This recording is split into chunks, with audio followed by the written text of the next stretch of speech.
call it a blogging tax, some website bloggers are being sent letters from the city of Philadelphia demanding $300 for a business privilege license. And needless to say, not many people are very happy about this. The mayor's press secretary's response is that Philadelphia has always had a business privilege tax, and anyone in the city who makes money has to pay for it. Joining us now is local food blogger Colin Flatt. Thanks for joining us, Colin. The city says basically if you have a business, you have to pay this $300, but most bloggers don't really make any money. They just do it as a hobby, right? Absolutely. There are a few blogs that do turn a little bit of profit. The list of that is just much shorter than the list that do not turn for profit. And for those people that do make profit, there is definitely a reason to be paying for that tax. But this law kind of blankets everybody, whether you're doing it as a hobby or whether you're doing it for profit.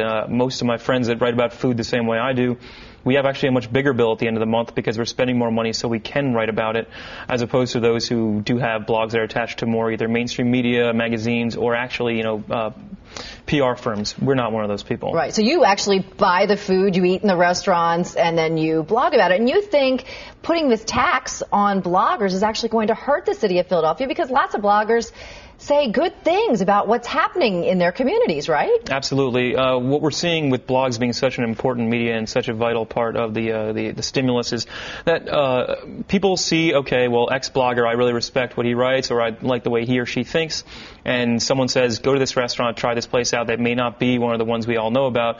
It's easy to find a Jose Garces restaurant, a Steven Starr restaurant, but sometimes you find these other smaller businesses in the other neighborhoods, South Philly or, Fishtown, that someone writes great things about, and it's stimulating the local economy because people are going and making destinations based on these bloggers' recommendations.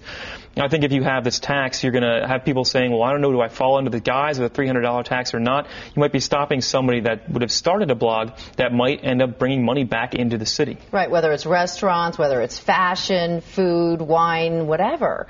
So is there a way around it?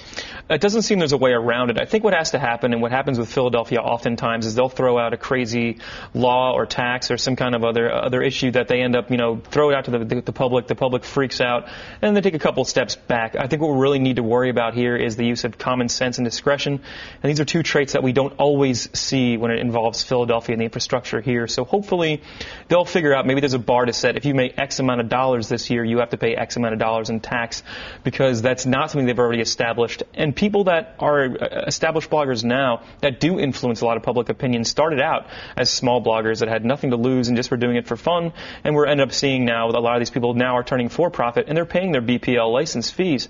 But, we don't want to see people stop this creativity or actually stop launching things that might bring money back into Philadelphia without thinking about the long-term effects. Well, are other cities doing this? I mean, this kind of just came out of the blue. I know a lot of people are talking about this, a lot of buzz on the internet about this. I'm guessing we're probably the first, and the reason I say that is because when I first heard about it, it was written about in the New York Daily News, and if New York's writing about Philadelphia, chances are it hasn't happened in New York yet. So. All right.